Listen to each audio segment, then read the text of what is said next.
Hey everyone, it's Allie, and I am here months late to do a tarot tag. Oh my gosh, can you hear my cat? She just came in. There are so many decks on my desk right now because this is the Editor's Pick decks tarot tag by Nova Mundi Tarot. I was asked to do this tag by nobody, but it looked fun. And so I thought I would jump in on it. But there's a lot of decks, and I limited myself to one per prompt, and I didn't even do one prompt. I think, did I do? Oh my God. It's happening because I'm on the camera. Oh my God. Okay, you can sit on my lap, but there's literally nowhere else. Okay, are we going to settle? Okay, anyway, I'm going to try and keep going. So this tag is bananas. Bananas, because there are so many decks. Okay, no, you have to go down. Okay, sorry. My work has been bananas and I'm barely alive right now, but it's really, not only did I want to make a video, but I just wanted to touch my decks. And I couldn't pick one. And I think there's something about people who are into tarot and oracle, like that tactile sensation of holding the decks and shuffling the cards. And there's something that we all hold in common. I think that's a common draw for us. And that's what I wanted to do. So I'm gonna do it. Oh no, I did have one prompt with two decks. I think that's all. We're just going to go through it. So the idea is, if you have a large tarot collection, what would you recommend to other people under a series of 15 prompts? And actually, this taught me a lot about myself, in that if you had asked me before this, do you have a varied collection? I would say yes, absolutely. But when I look at these prompts and how I respond to these prompts, I think not. I'm actually pretty predictable, and we can get into that. Maybe it's not interesting, but I might talk about it later. I didn't have as wide a variety as I thought. Anyway, so deck number 1 is Inner Child Work, a deck you recommend for inner child healing, one that feels safe, nurturing, and playful, ideal for reconnecting with innocence, creativity, and emotional truth. So, not a surprise.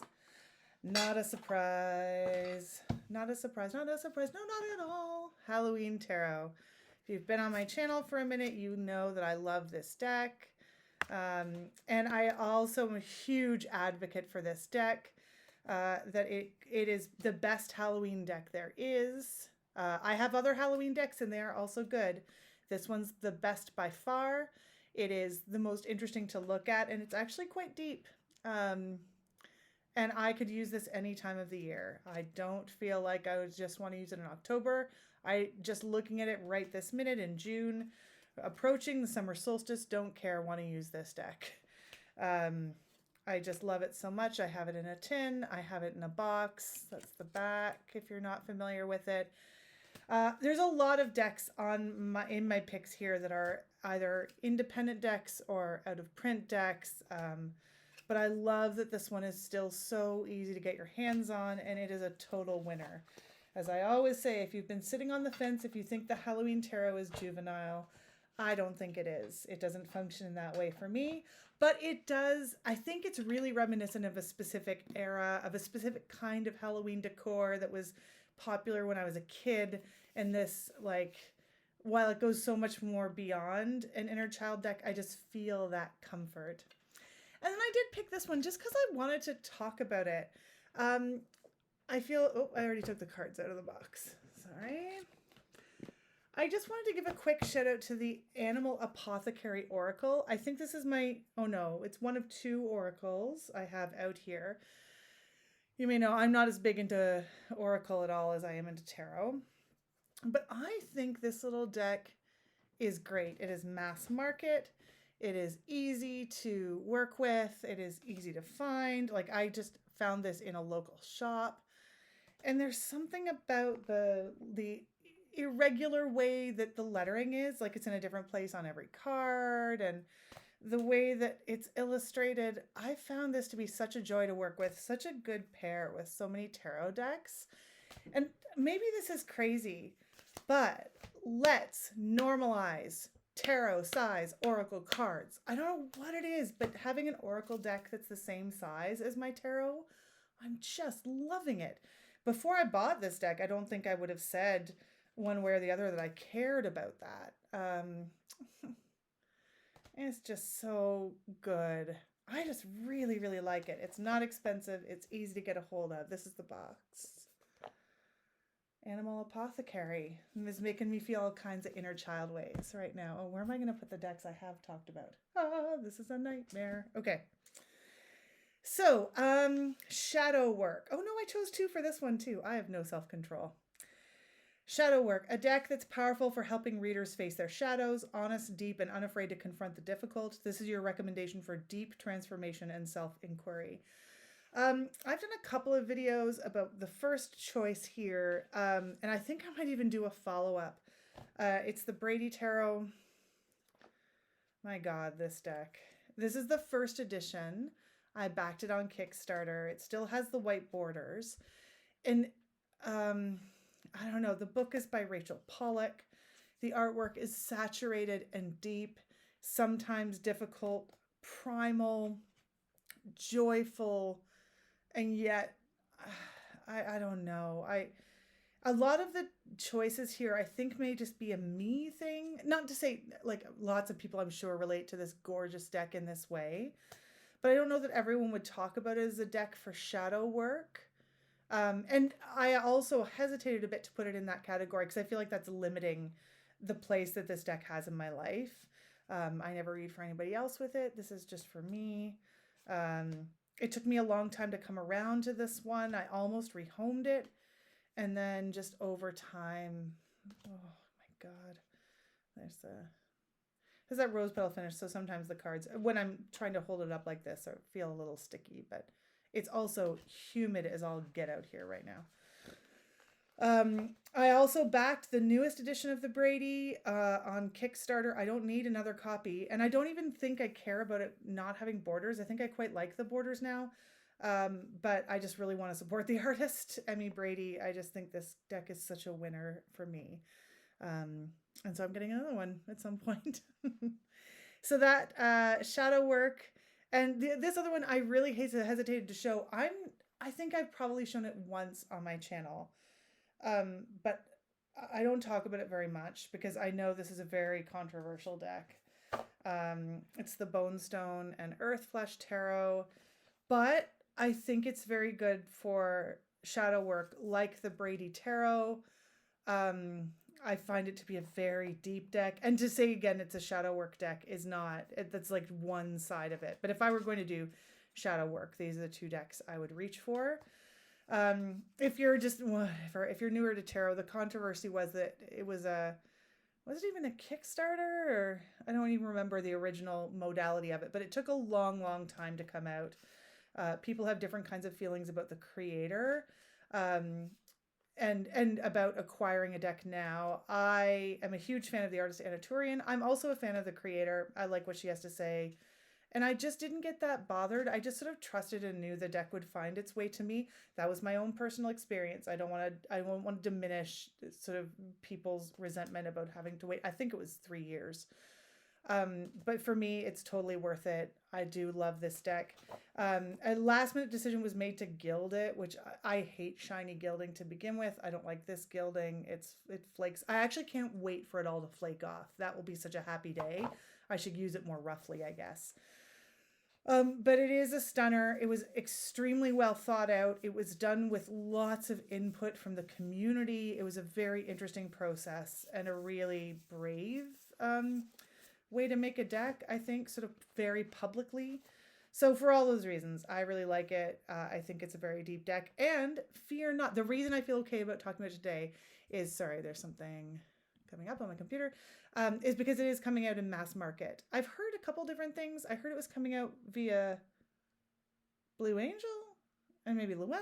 I don't know. But it's coming out mass market and within the next year or so, I think. So I don't feel so badly talking about it now because like I just paid, I think Canadian dollars. So I think it was like 90 Canadian dollars plus shipping, which is a lot for an independent deck, but it had been created over years and blah, blah, blah. I don't need to get into all that. Anyway, worth it for me. But pleased that for all the people who've been waiting and waiting and waiting years for it, that it will be easily accessible. And it's very cool. I like it a lot.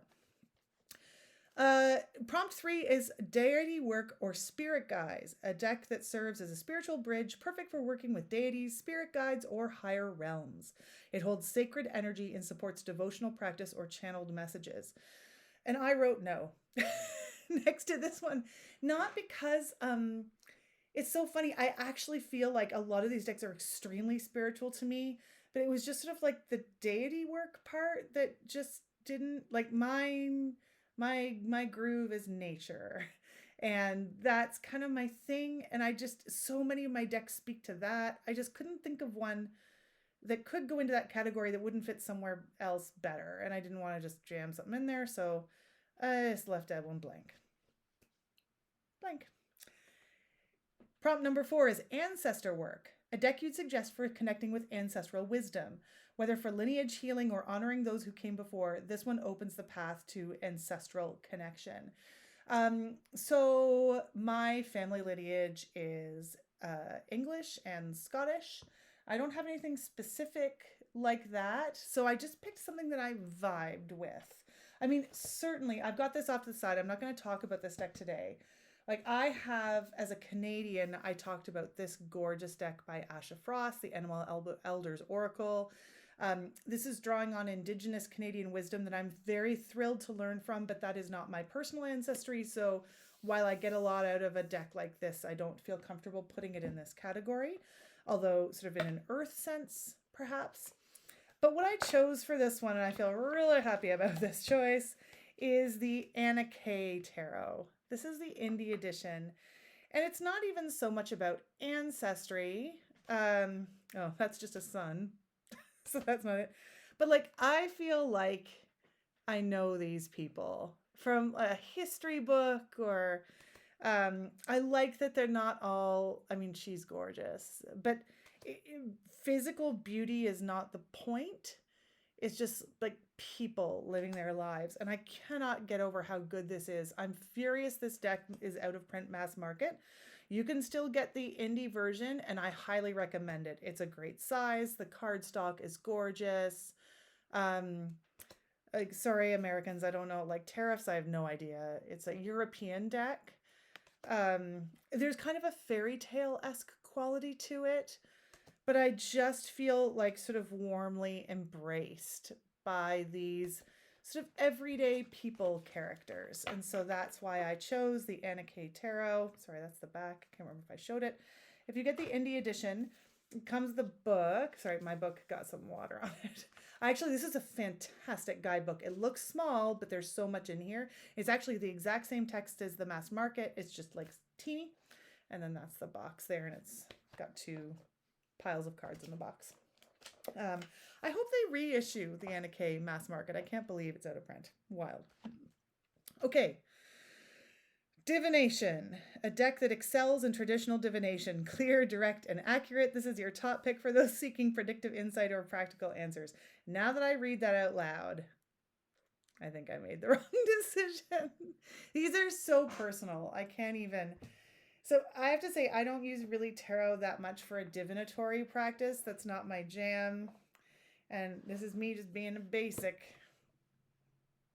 This is 100% about my relationship with this deck.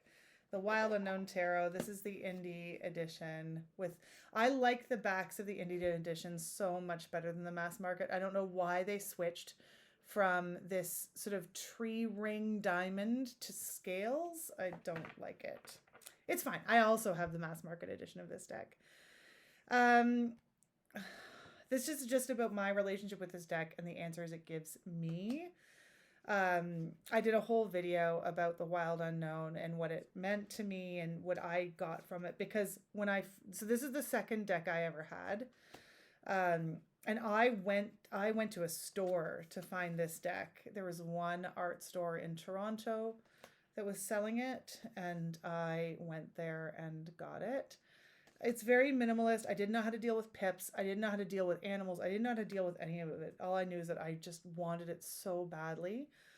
And then it just sat on my shelf for years until I got really comfortable with tarot. And then it just started really working for me. And it's so special. I'm sorry. I don't think this is a very good answer to the question, but for me, I guess what I would say for this question is you'll just know, and don't listen to what anybody else says. I feel like there was sort of a wild unknown popularity backlash because it got so popular, like everything, and gets so popular, and then people are like, it's not that good. And that may be true. Maybe it isn't, but it is for me. So when you're looking for your divinatory, your magical feeling decks, they can be whatever you want. They can be whatever you want. They can be mass market. They can be simple. Don't listen to anybody else. So that's maybe not a very satisfying answer, but check. As above, a deck that connects the reader to cosmic or spiritual realms, ideal for soul work, life path exploration, or messages from the higher self. It speaks to the divine perspective. And this is where I began to be like, oh, because Deity Work, this seems similar to me to Deity Work. And I was like, what do I have for that? So I just went with my gut, and this is a crazy answer. But I went with the Wildwood Tarot. It was a real toss-up between this and the Druid Craft. I have to say, they kind of live in the same space for me, understandably. My deck is so, I don't know if you can see, my deck is so warped. Maybe I need to get a new Wildwood. I've used it so much. Because the next category is so below about earthiness, and this is an incredibly earthy deck. But when I want deep spiritual experiences, that's what I do, and that's where I go. That's what I want them to be, and it's where I feel it the most. So I have a lot of trouble separating my sort of spiritual, high spirit guide self from my I live on this earth self. This is a really cool deck. I like it a lot. Right now, the creator is like all over the place because there's been a reissue of the Greenwood. I actually have the Greenwood, not the original one, but there was a time a decade ago where, and maybe they still are, there were sort of, it was this thing, the images were out there, and from what I understand, the creator was like, they're out here for anybody to use, and I did it through Make Playing Cards, and that one's very special. But I'm not going to show it on the channel anymore. I'm not going to do anything with it except for my personal self, because through all of this brouhaha, I still don't feel like I've got a solid understanding of what the creator wants, who's making money. I just don't know. So it is going to be as personal gets. This also, it would have been another great choice for this one. But I don't feel comfortable with the background of it, other than for me to have a relationship with those pictures and those cards, and it doesn't go beyond my own eyeballs. So anyway, that was a lot of time talking about another deck, but I find this deck incredibly spiritual and beautiful and gorgeous and spiritually inspiring. So that's what I chose for my As Above deck, even though it's weird, it's so earthy. Wouldn't that be for my So Below deck? You'd think, but no, it's not. So Below, a deck you recommend for grounded real-world readings. This one captures everyday emotions, human experience, and earthly wisdom with clarity and depth. This is an independent deck. It is still available, as far as I know. I'm almost positive. Cat, you're going to destroy everything. Get off, get off, get off. This is actually still in order because I've just been looking at it in order over and over again. And then doing one single card draw and then putting it back in order. I don't know why. I don't want to mess it up yet. It's the Far Out Tarot by Gabby Angus West. And I will admit that, oh, sorry, there's nudity in this deck. Did I say? So there's nudity. Initially, this was kind of my consolation prize for not having an indie version of the Bonefire Tarot. I don't like the first edition of the Bonefire Mass Market because it's so sticky and shiny and it grosses me out when I try to shuffle it. I don't like the second edition because I think it does need borders. Well, it doesn't need them. I don't like it as much without borders because the art is very busy. And so I have both. It's fine. What I really want is the indie version, but there's only, like, if they ever come up, they're so expensive. I just can't justify it. And this is Gabby Angus's West's black and white deck. And everybody is at a resort. It's a little nudist resort. And the way she describes them in the guidebook, like they're just the sweetest, kindest characters. And everyone has taken a deep breath and they're just going to be their authentic selves, just on this earth together. And it doesn't matter if you've got roles, and it doesn't matter if you're older. It's just everybody's there together. And I find these little characters so sweet and so relatable and so open. I've just really fallen in love with it. I haven't really been using it that much other than those initial pulls, and I carefully put it back together and I put it in this little special bag. I just think it's so special.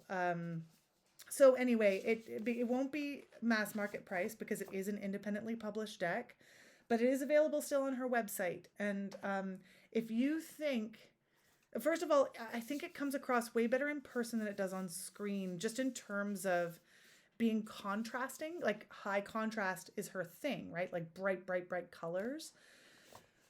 But I do think it's really worth a look. Even if you think, oh, I'm not sure about black and white and Gabby Angus West. It's so different from what I've seen from her before. A little note, because I sponsored, for opening your heart to far out. Oh, I just think it's so special.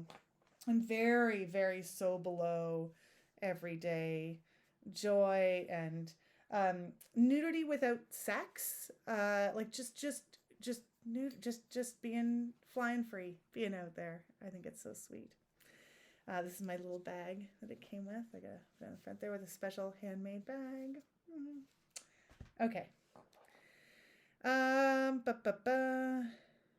Okay. Hug deck, a deck that offers emotional support and comfort. Gentle, compassionate, and soothing. This is a deck that feels like a warm hug for anyone going through a tough time. So for this, I chose the Spacious Tarot. Are we sensing a theme about Allie and nature? This is also a first edition. This was a Kickstarter that I backed. There's since been subsequent editions released, and I'm not sure if that was through Kickstarter or just through their shop. This is weird that this would be my hug deck, but I find this deck so comforting. And I think it's because for years I thought I was an extrovert because I have a very extroverted job. I'm always talking to people. But when I want to really decompress, I need time to recharge my batteries, and I like to be alone. And for that reason, I think that's why this deck spoke to me so strongly. I saw this on Kickstarter and I backed it within about a minute and a half. And it's so intentional, like the Fool. It's great for path working. It's just great to sit and be with this deck. I think the colors are gorgeous. I think everything about it is beautiful. Oh yeah. So it's the first edition. So I got the typo. I've got the 3 of Pentacles there, which I love. I love it. I love it. It's so great. I'm not sure if this deck is still available or not. I think it had at least 2 or 3 print runs. So even if it's no longer in print, it may not be too difficult to get your hands on. I'm just not sure. Where did I put the box? Oh, nightmare. Okay, forget it. Just move them from one side of my desk to the other. Oh, and then of course, I couldn't not. This is the other big non-surprise. Feel good deck. I mean, I want to be outside and I want to be around trees. And that is what will make me feel good. I have the little version. I have the big version. This is obviously the big version. It's massive. It's just so comforting to me. Just these trees. They're anthropomorphized a little bit. You see a little bit of personality. No, not so much in that one. Let me see if I can find one that's a little bit of a... Oh, let's just look at how pretty that is. Where's one that's got a little bit of personality?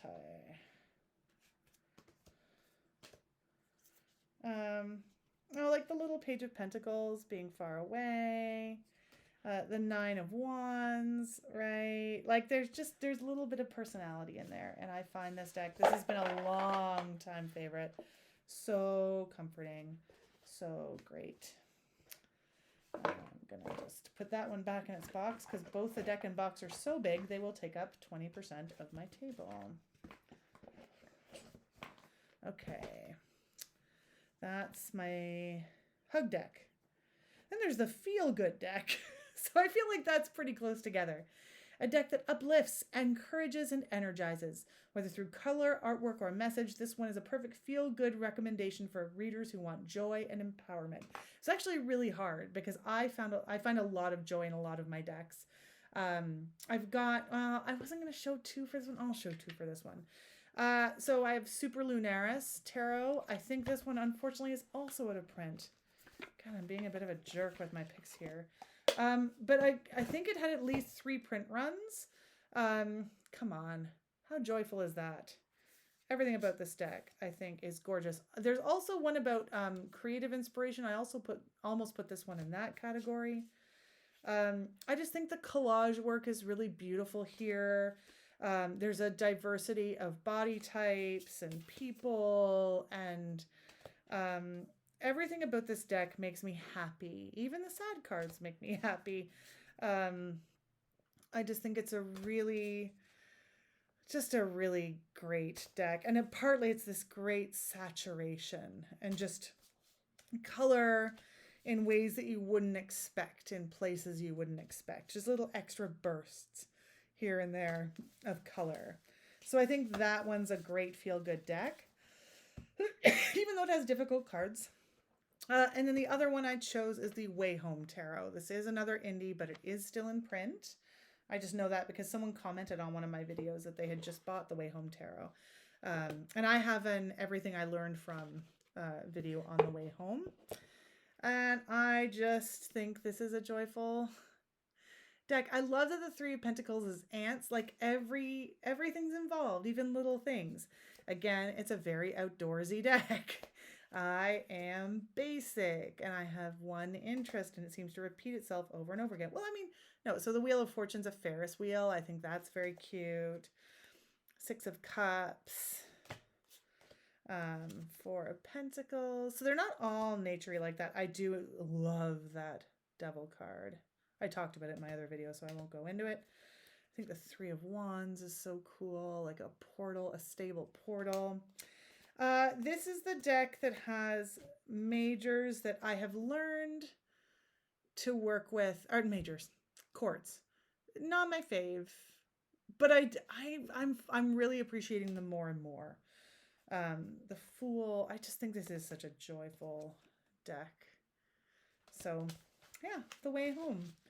I'm not sure where you get that one, but if you just Google it, you'll find the creator. Or if you're in the US, it actually might be much easier to find a vendor because it's an American deck. But it cost a bit of shipping to get it up here when I bought it years ago. Most Versatile, a deck you recommend for handling any kind of reading, love, career, shadow work, daily pulls, blah, blah, blah. I'm a big Rider-Waite-Smith girly. This is my original deck. I love it so much. I just think, if for no other reason, it's the most versatile because reams and reams and reams of pages have been written about this deck exhaustively. It was also purpose created. Not that all the decks aren't purpose created, but it's like, we're going to illustrate this thing in a way that's going to really sort of resonate and show different facets of life. Don't need to say much more there. Other people will not feel the same way. Not everybody loves the RD West the way I did. But I think it is the most versatile deck that I own for me. Old standby. Most Inspiring deck. This was also super tough. I've got a bunch of scribbled out ones. But in the end, I went with the Spirit Keeper's Tarot by Benabel Wen. I have the Vitruvian. I have the Revelation. In my mind, equally inspiring. these decks. If you've seen the guidebooks for these decks that you could print, they are a massive tomes of knowledge. And yet, did I put this one in order too? I must have put this one in order. No. Oh, did I? I don't know what I did. I just got a bunch of ones and no, I didn't. Anyway, I find it amazing because you can just read it right out of the box. Like, I was initially so worried about trying to do that because I was like, no, there's too much scholarship. How will I ever? And then I read Benabel Wen's blog that was like, smarten up. Just like take the deck out and read with it. What's the point otherwise? And you really can. Am I getting everything out of it without looking everything up in the book? No, probably not. But I am working my way through both books. And I need to get back into a more focused study of these decks because I really, really want to know them. And I'm just so impressed. She is unbelievable what she creates and what she's put into the world. I love her book, Holistic Tarot. I just am really in awe of her. So I'm inspired by her work, by the decks, all of it. Best for beginners. Now this one, I was shocked to learn a couple of years ago, was also out of print, which I think is a real shame. Maybe we should petition. I think this is Llewellyn who published this one. I think we should bring it back. It's the Vivid Journey Tarot, and while it may not be to everyone's taste, I do think it's a great beginner deck. I'm just gonna pull up some cards and sort them here. The Wands. So I like how swoopy it is. That's not a very good example. Like everything's swoopy. The swords are swoopy. Her hair is swoopy. The clouds are swoopy. It's a sword. Page of Cups. I'm just trying to build up enough here to show you. Well, let me just do this here. There's some more wands. So that's the number I've got built up right now. They're color coded in a great way. So you can easily flip through the deck and not immediately, like you do have to look for it when you've got them all fanned out this way. But you can see if I just hold up a bunch of wands right now. So there's the 10, extremely swoopy. 2, 2, Queen. Like you can see the color palette here, right? There's 2 next to each other, the 7 and the 8. Extremely swoopy. I find the lines really inviting, really draw your eye. I love the colors. I love the childlike nature of it. Even though it's not a childish deck at all, I think it would be a great deck to learn from. Now, that's not my experience. I already knew tarot when I picked it up. I just can't believe, I think it had sort of a print run with Llewellyn and now it's not around. So maybe it's time to petition Llewellyn to bring that bad boy back because I think it's really good. Almost there. Best for professionals. Now, this one, I don't know if it's the best for professionals. I don't know. But I love it. I think it's so cool. It's the Peculiar Pathways Tarot by Lennox Rees. And I just love the way that what she has done is taken specific elements of an image. Oh, there's Strength. There's a great one. Well, I mean, they're all great. And highlighted them and sort of collaged them, black and white juxtaposed with color, I think is so cool. And then I didn't pull it down, but I've been looking at my shelf. The guidebook is really like, is really specific about pointing to specific images within the card and then talking about what they mean. I don't know. I think it's cool, but non-threatening. I think it evokes curiosity from someone. Like when you see it in a full spread, it's so cool. The way the colors and the black and white play off each other, it's sort of modernized. This deck does at times, like here, it challenges my anthropomorphized animals rules where I don't like animals wearing clothes in my deck. But I'll allow it. It's infrequent. Like here's the 3 of Cups and they're just like chilling by a bowl of fruit. And they're geese, right? It's just so interesting and so good. And look at the Queen of Cups. I just think this is a fabulous deck. This was also a Kickstarter that I backed, but I do still think it's available. Where's it going to make fun of another one for? Oh yeah, the 7 of coins. I really like a little birdie on top of the shovel. Like, you get the Rider-Waite-ness of it, right? But and the backs are so stunning. I just really like this deck a lot. So I think it would be, I think it would invite people in and invite questions. But I am not a professional tarot reader. Really, sometimes I read for people when they ask, but and then sometimes I get referrals, but not. I don't go to places and sit for hours and read tarot cards.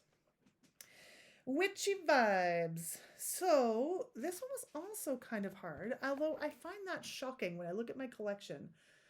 I do have a tiny mini version of the Everyday Witch Tarot, but I don't really love it. I love some things about it, and then whatever. It's not coming off my shelf today. But I decided to go with one of the newer decks in my collection. Thank goodness this one's a mass market. It's the Earthwoman Tarot by Tarn Ellis. And I think this deck is supremely witchy for somebody like me who just wants to be outside all the time. Again, basic. I love that there are men in this deck. I like some balance there, even though it's called the Earth Woman.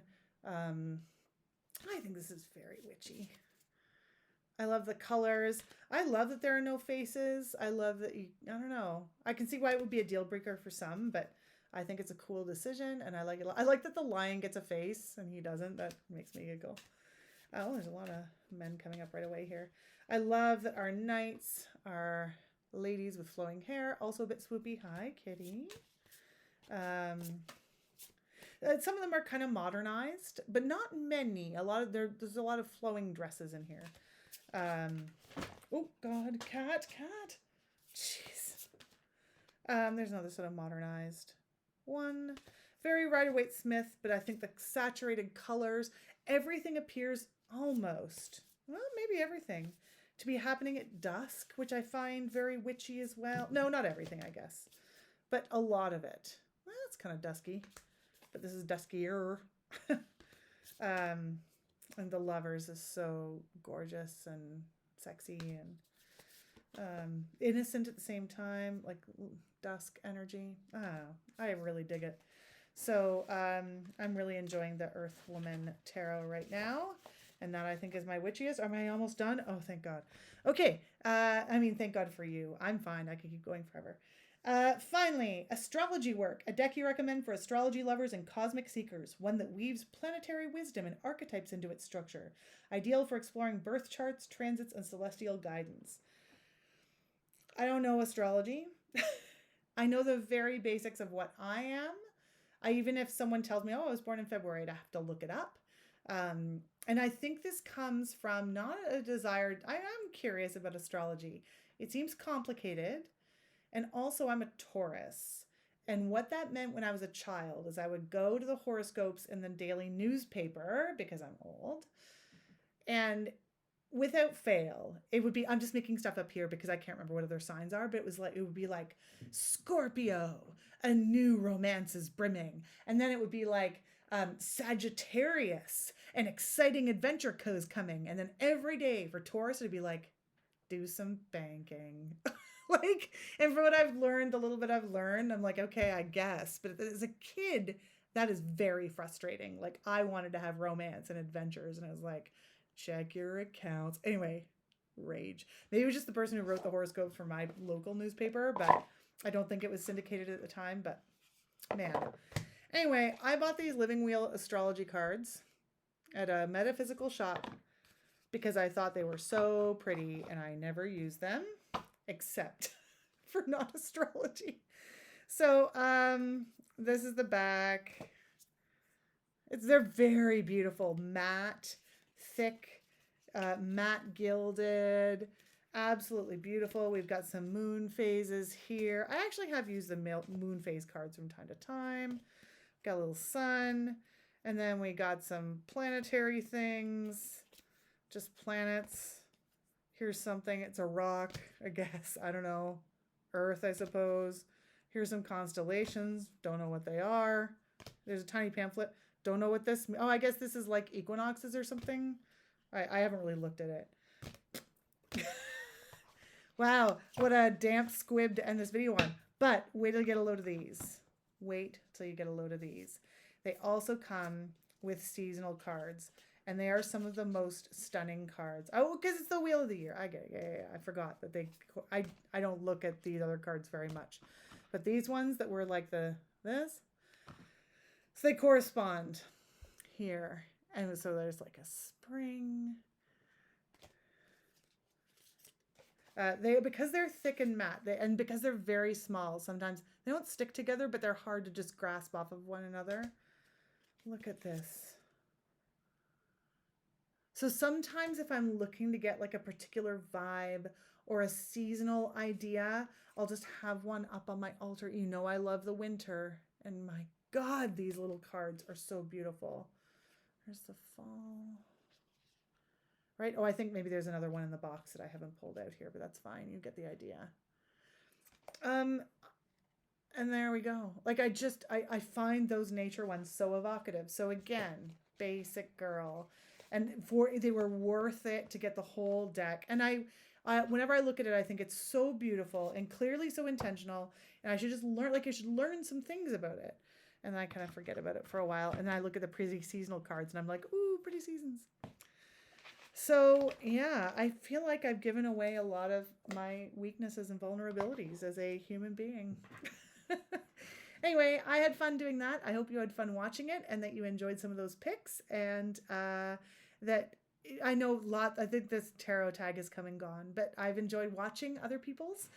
Check out Nova Mundi Tarot, was the originator of it. She's got a really great collection, some really beautiful decks, and lots of people with Simon from Hermit's Cave has done this.